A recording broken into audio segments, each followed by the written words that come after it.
श्री कपिल नाजूकराव अंबुरे, कुमारी साक्षी सोमनाथराव गायकवाड, कार्यक्रमाला उपस्थित व्यासपीठावरील सर्व मान्यवर, आजच्या कार्यक्रमाचं ज्यांनी अतिशय चांगलं नियोजन केलं आमचे पप्पू देशमुख, या प्रभागातील मोठ्या संख्येनं उपस्थित असलेल्या आमच्या सर्व लाडक्या बहिणी, सर्व आमचे भारतीय जनता पक्षाचे पदाधिकारी, व्यापारी, डॉक्टर, वकील, प्राध्यापक, सर्व उपस्थित बंधू आणि भगिनींनो, माननीय कैलासजी गोरंट्याल, माननीय संतोषजी दानवे यांनी भारतीय जनता पक्षाची भूमिका आपल्यासमोर मांडली. चंदनझिऱ्याच्या विकासावरच्या प्रश्नावर त्यांनी आपल्यासमोर चर्चा केली. मी आपल्याला सगळ्यांना विनंती करतोय, आम्ही सगळे आपला आशीर्वाद घेण्यासाठी, आपलं मत मागण्यासाठी आज या सभेला उपस्थित आहेत. मला आपल्याला विनंती करायची, 15 तारखेला आपलं मत भारतीय जनता पक्षाला का द्यायचं, आपलं मत कमळाच्या फुलाला का द्यायचं, महापालिकेत पहिला महापौर भारतीय जनता पक्षाचाच का निवडून द्यायचा,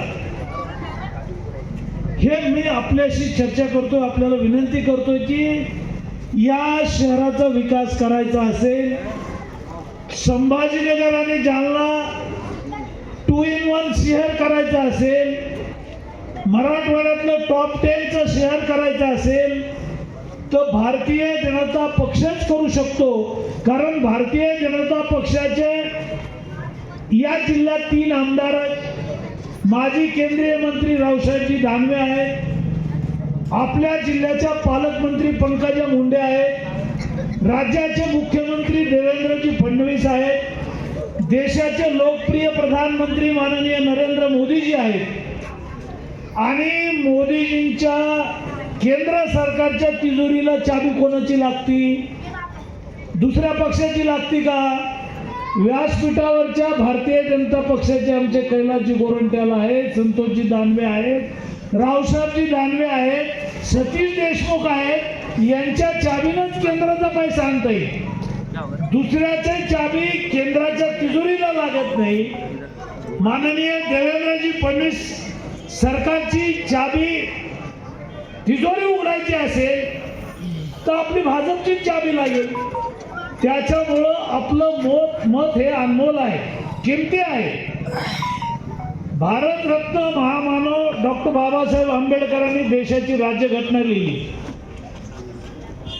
आदर्श राज्यघटना आहे. आम्ही जगाच्या पाठीवर अनेक देशात बघितलं,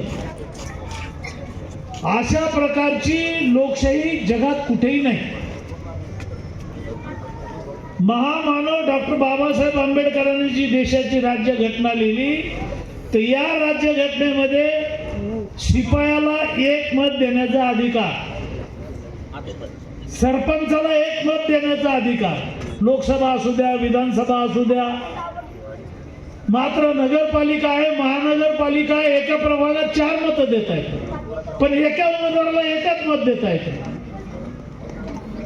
मुख्यमंत्र्यांना 1च मत देण्याचा अधिकार, राज्यपालाला 1च मत देण्याचा अधिकार, प्रधानमंत्र्यांना 1च मत देण्याचा अधिकार, राष्ट्रपतींना 1च मत देण्याचा अधिकार.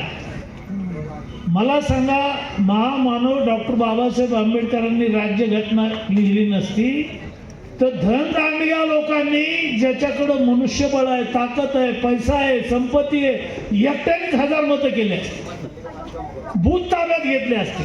पण ही राज्यघटना आणि या राज्यघटनेप्रमाणे देश चालतो आणि आपलं एक अनमोल किमतीचं मत जे आहे ते कमळाच्या फुलाला द्यायचं.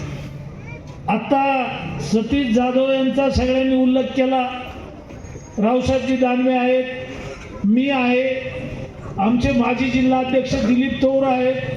आम्ही या चंदनझिरा भागात फिरायचो कैलासेत, त्यावेळेला मोटरसायकलवर जावं लागत होतं, रस्ते कुठं नीट नव्हते, शहरामध्ये भूमिगत गटार नव्हतं.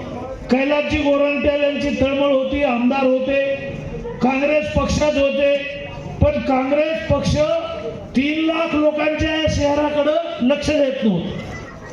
म्हणजे या शहराच्या विकासासाठी केंद्राचा पैसा त्या काळात मनमोहन सिंगांचं सरकार होतं, महाराष्ट्रात काँग्रेसचं सरकार होतं.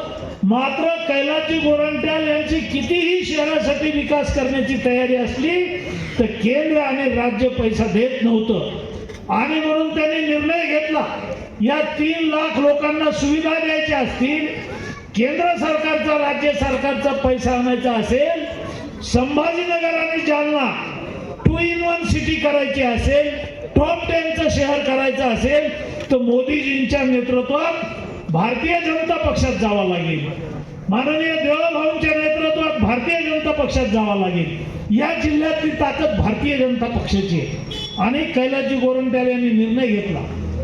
मी आपल्याला सांगत होतो की आम्ही चंदन जिल्ह्याला पहिल्यांदा माननीय रावसाहेबजी दानवे, मी आणि दिलीप तोर आलो आणि या भागात कुठलाही विकास नव्हता आणि आमचं सतीश देशमुख यांना सगळे त्या काळात पप्पू म्हणायचे आणि सतीश देशमुखनं भाजपची शाखा केली. पुढं एक नगरसेवक झाला, भविष्यात 2 नगरसेवक झाले आणि आता आपल्या सर्वांच्या आशीर्वादानं 4 नगरसेवक निवडून द्यायचे. आणि हे 4 नगरसेवक निवडून दिले की भाजपचे 3 आमदार, एक माजी आमदार कैलासजी गोरंट्याल, केंद्रीय माजी मंत्री रावसाहेबजी दानवे, आम्ही 5 आणि तुमचे 4 नगरसेवक.